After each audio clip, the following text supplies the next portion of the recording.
Today, I am going to talk about anger. When I was 11, seeing some of my friends leaving the school because their parents could not afford textbooks made me angry.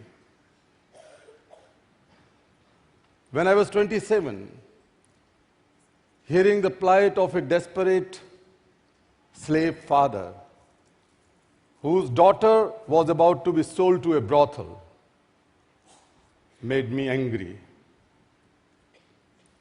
At the age of 50, lying on a street in the pool of blood along with my own son made me angry. Dear friends, for centuries, we were taught anger is bad. Our parents, teachers, priests, everyone taught us how to control and suppress our anger. But I ask why? Why can't we convert our anger for a larger good of the society? Why can't we use our anger to challenge and change the evils of the world?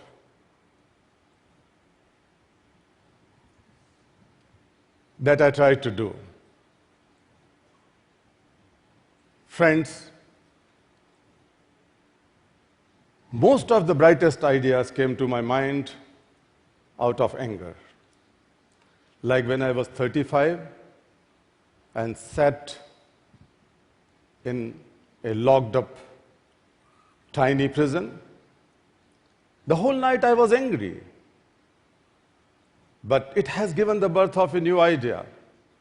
But I will come to that later on. Let me begin with the story that how I got name for myself. I have been a big admirer of Mahatma Gandhi since my childhood. Gandhi has fought and led India's freedom movement.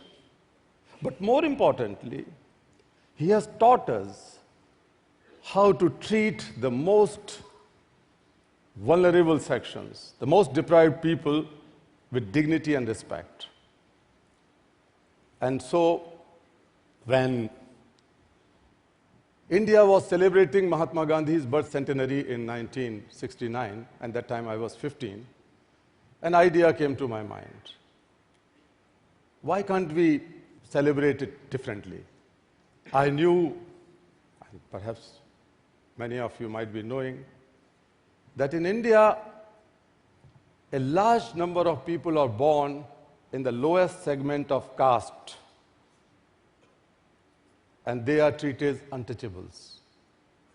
These are the people, forget about allowing them to go to the temples, they cannot even go into the houses and shops of high caste people. So I was very impressed with the leaders of my town who was speaking very high against caste system and untouchability and talking of Gandhian ideals. So inspired by that, I thought that let us set an example inviting these people to eat food cooked and served by the untouchable community. I went to some low-caste, so-called untouchable people,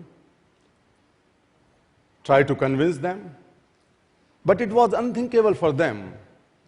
They told me, no, it's not possible, it never happened.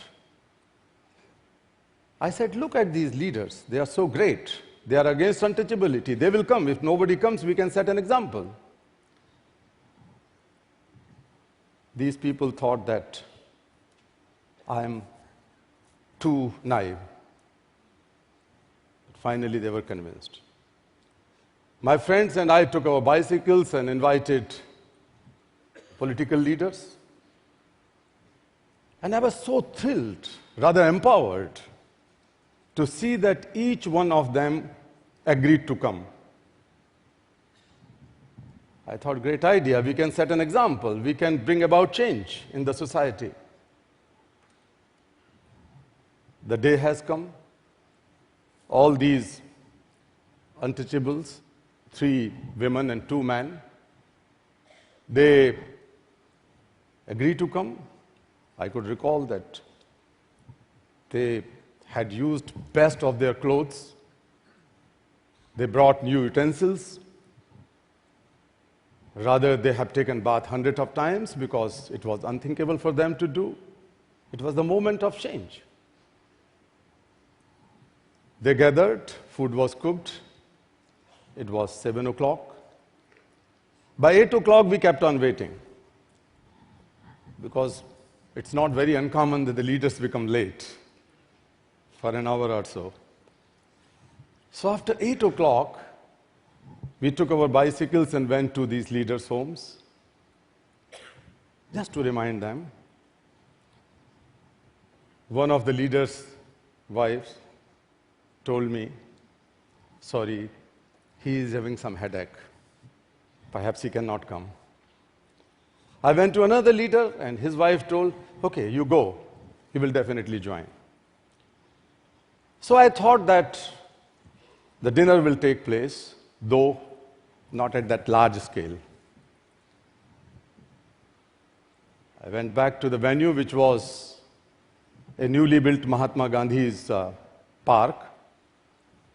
It was 10 o'clock. None of the leaders showed up. That made me angry. I was standing, leaning against Mahatma Gandhi's statue. I was emotionally drained, rather exhausted. Then sat down where the food was lying. I kept my emotions hold, but then, when I took the first bite, I broke down in tears. And suddenly I felt a hand on my shoulder. And it was the healing motherly touch of an untouchable woman. And she told me, Kailash, why are you crying? You have done your bit. You have eaten the food cooked by untouchable, which has never happened in our memory. She said, you won today. And my friends, she was right. I came back home little after midnight, shocked to see that several high-caste elderly people were sitting in my courtyard. I saw my mother and elderly women were crying, and they were pleading to these elderly people because they have threatened to outcast my whole family. And you know, outcasting the family is the biggest social punishment one can think of. Somehow they agreed to punish only me. And the punishment was the purification. That means I had to go 600 miles away from my hometown to River Ganges to take a holy dip. And after that, I should organize a feast for priests, 101 priests, wash their feet, and drink that water.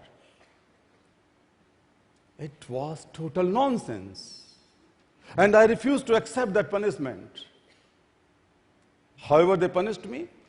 I was barred from entering into my own kitchen and my own dining room. My utensils were separated.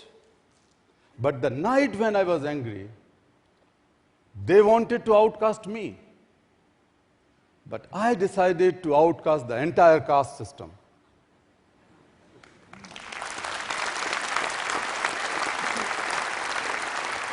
And that was possible because the beginning could have been to change the family name or surname, because in India, most of the family names are caste names. So I decided to drop my name. And then, later on, I gave a new name to myself, Satyarthi. That means seeker of truth.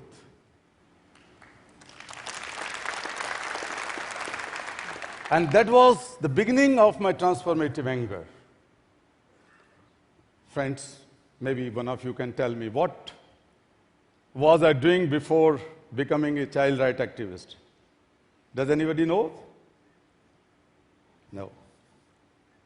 I was an engineer, an electrical engineer rather.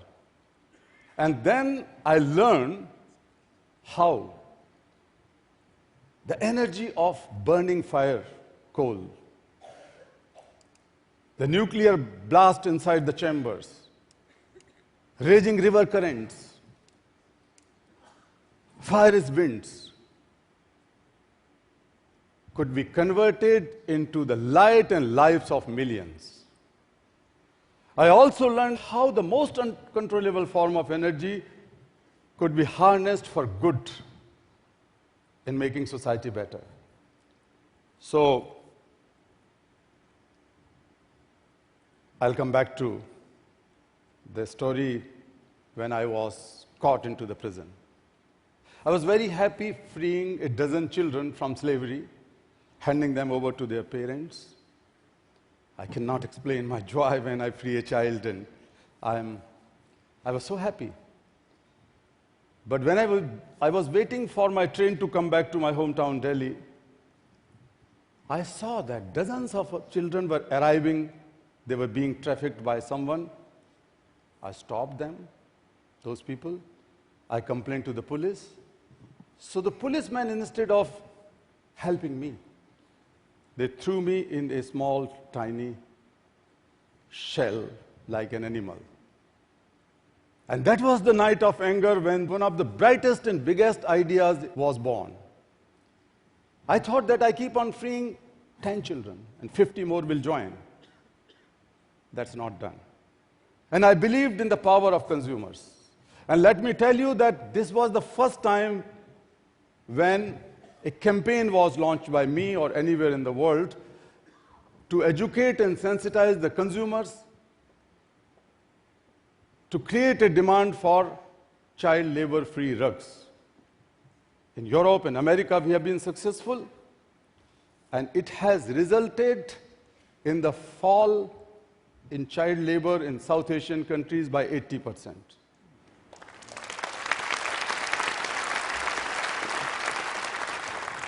Not only that, but this first ever consumers' power or consumers' campaign has grown in other countries and other industries. May it be chocolate, may it be apparels, may it be shoes, it has gone beyond.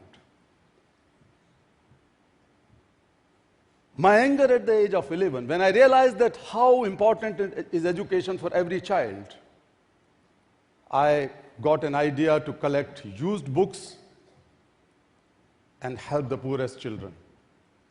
I created a book bank at the age of 11. But I did not stop. Later on, I co-founded world's single largest civil society campaign for education, that is Global Campaign for Education. That has helped in changing the whole thinking towards education from the charity mode to the human right mode. And that is concretely helped in reduction of out-of-school children by half in last 15 years.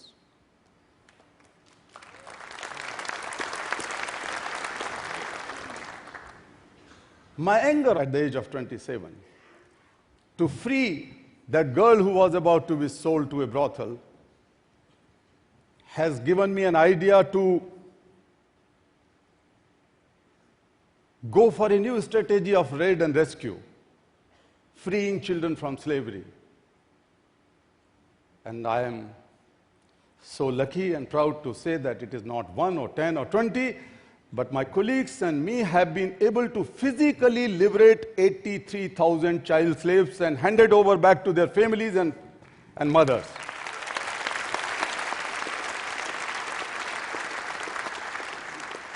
I knew that we need global policies. We organized the worldwide marches against child labor, and that has also resulted in a new international convention to protect the children who are in worst forms.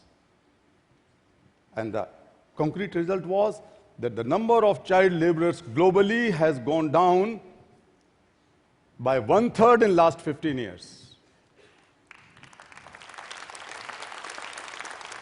So, in each case, It was anger. It began from anger, turned into idea and action. So anger, what next? Idea and anger, idea, action, which I tried to do. Anger is a power, anger is an energy, and the law of nature is that energy can never be created and never be vanished, can never be destroyed. So why can't the energy of anger would be translated or could be translated and harnessed to create a better and beautiful world, more just and equitable world? Anger is within each one of you. And I will say a secret in a few seconds, that if we are confined in the narrow shells of egos and the circles of selfishness, then the anger turned out to be hatred, violence, revenge, destruction. But if we are able to break these circles, then the same anger could turn into a great power. We can break these circles by using our inherent compassion and connect with the world through the compassion to make this world better. The same anger could be transformed into it. So, dear friends, sisters and brothers, again, as a Nobel Laureate, I'm urging you to become angry. I'm urging you to become angry. And the angriest among us is the one who can transform his anger into idea and action. Thank you so much. Thank you.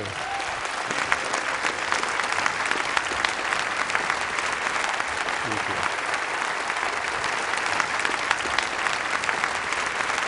Please stay on stage, Joe. I have one question for you. For many years, you've been an inspiration to others. Who or what inspires you and why? Good question. Chris, let me tell you, and that is the truth. Each time when I free a child, the child who has lost all his hope that he will ever come back to his mother, the first smile of freedom. And the mother who have lost all the hope that the son can or daughter can ever come back and sit in her lap, become so emotional, and the first tear of joy rolls down on her cheek. I see the glimpse of God in it. This is my biggest inspiration. And I am so lucky that not once, as I said before, thousands of times, I have been able to witness my God in the faces of those children, and they are my biggest inspirations. Thank you. Thank you.